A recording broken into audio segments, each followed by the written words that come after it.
আসসালামু আলাইকুম ফ্রেন্ডস, আজকে আমরা আমাদের দ্বিতীয় সেশন শুরু করতে যাচ্ছি। আজকের দ্বিতীয় সেশনে আমরা দেখব কিভাবে এবং কতভাবে আমরা মাইক্রোসফট ওয়ার্ড ওপেন করতে পারি এবং মাইক্রোসফট ওয়ার্ড ওপেন করার পরে আমাদের সামনে যে ইন্টারফেসটি আসে সেই ইন্টারফেস সম্পর্কে আমরা একটু ধারণা নিব। তো আমরা শুরুতেই মাইক্রোসফট ওয়ার্ডটি ওপেন করে নিচ্ছি। মাইক্রোসফট ওয়ার্ড ওপেন করার জন্য আমি স্টার্ট মেনুতে ক্লিক করার পরে এখানে যে অল দেখতে পাচ্ছেন এখানে ক্লিক করতে হবে। এখানে ক্লিক করার পরে আমাদের কম্পিউটারে যত সফটওয়্যার ইনস্টল করা আছে সব লিস্ট আমি এখানে পেয়ে যাব।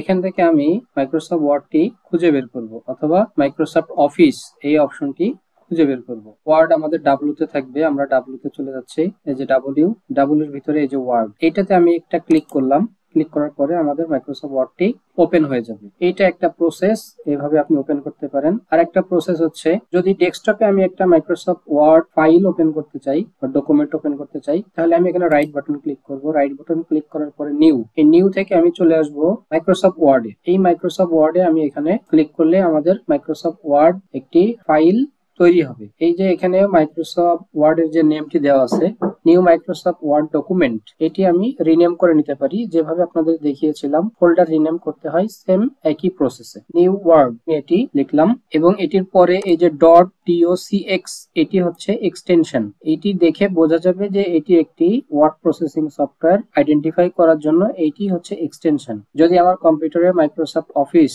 প্রোগ্রামটি ইনস্টল করা না থাকে, তখন আমি এই এক্সটেনশন দেখে চিনতে পারবো যে আমার কোন ফাইলটি কোন ধরনের সফটওয়্যার ব্যবহার করে করা হয়েছে। এখন যেমন আমরা সহজে চিনতে পাচ্ছি যে ডাব্লিউ দেখে এটি ওয়ার্ড ফাইল। যদি ইনস্টল করা না থাকে তখন আমরা এই ডাব্লিউ বা এই আইকনটি এইভাবে খুঁজে পাবো না, তখন আমাদেরকে এক্সটেনশন দেখেই চিনতে হবে।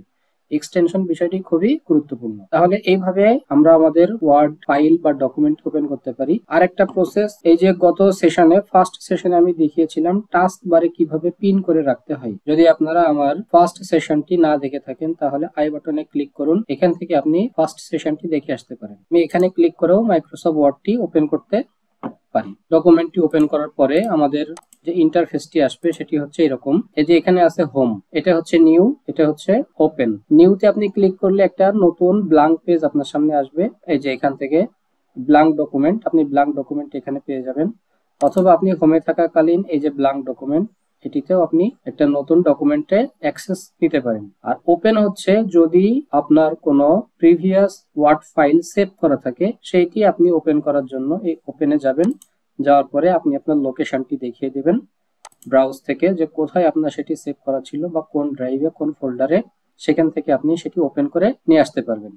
এই হচ্ছে মোটামুটি আমাদের ইন্টারফেস। এখানে আছে অ্যাকাউন্টস, এখানে অপশন। অপশনের ভিতরে আমাদের আরো কিছু অপশন আছে, সেগুলো আমি পরে বিস্তারিত ব্যাখ্যা করব।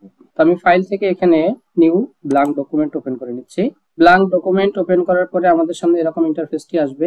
প্রথমে যে অংশটি থাকছে এই যে এটি হচ্ছে আমাদের টাইটেল বার, অর্থাৎ এই মাইক্রোসফট ওয়ার্ড ডকুমেন্টটি কি নামে আছে বা কি নামে সেভ করা সেটি এখান থেকে আপনি দেখতে পারবেন। তারপরে এই যে এই অংশটি, এটি হচ্ছে আমাদের রিস্টোর ডাউন বাটন। এটির মাধ্যমে আমি আমার ফুল স্ক্রিন করতে পারি, আবার শর্ট স্ক্রিনও করতে পারবো।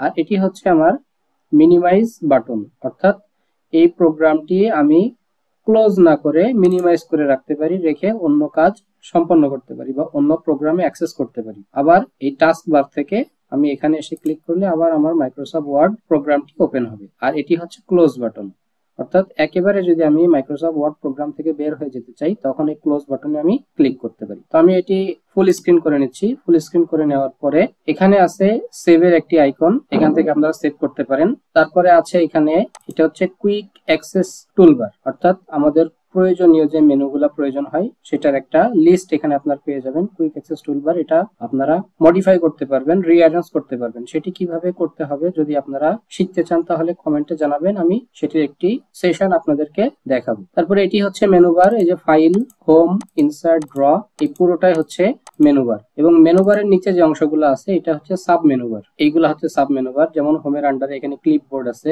এখানে ফন্ট আছে, এখানে প্যারাগ্রাফ আছে, স্টাইল আছে, এগুলো হচ্ছে সাব মেনুবার। প্রত্যেকটা মেনুর আন্ডারে এরকম সাব মেনু আছে। তারপরে এটা হচ্ছে আমাদের হরিজন্টাল রোলার, আর এটা হচ্ছে আমাদের ভার্টিক্যাল রোলার। আর এই যে এটা হচ্ছে আমাদের ভার্টিক্যাল স্ক্রল বার। আর যদি আমরা পেজটা একটু জুম করে নিই, পেজ জুম করতে গেলে আপনি কিবোর্ড থেকে কন্ট্রোল প্রেস করে মাউসের যে হুইল সেটি আপস এন্ড ডাউন করলে, ঘোরালে আপনার পেজ জুম ইন এবং জুম আউট হবে।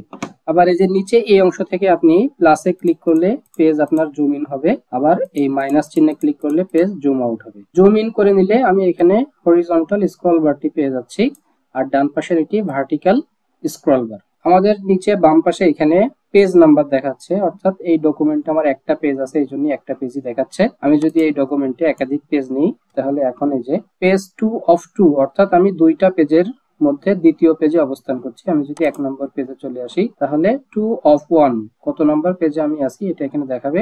0 ওয়ার্ডস, অর্থাৎ আমার ডকুমেন্টে কতটি ওয়ার্ড আছে সেটি এখানে দেখাবে। এটি হচ্ছে আমাদের লেআউট। তিনটা লেআউট আছে আমাদের মাইক্রোসফট ওয়ার্ডে। একটি হচ্ছে প্রিন্ট লেআউট, এটি হচ্ছে আমাদের প্রিন্ট লেআউট, বাম পাশেরটি হচ্ছে রিড মোড এবং ডান পাশেরটি হচ্ছে ওয়েব লেআউট। এই তিনটে লেআউটে আমরা কাজ করতে পারি। সাধারণত আমরা প্রিন্ট লেআউটেই বেশিরভাগ সময় কাজ করে থাকি। এই হচ্ছে মোটামুটি আমাদের মাইক্রোসফট ওয়ার্ডের ইন্টারফেস।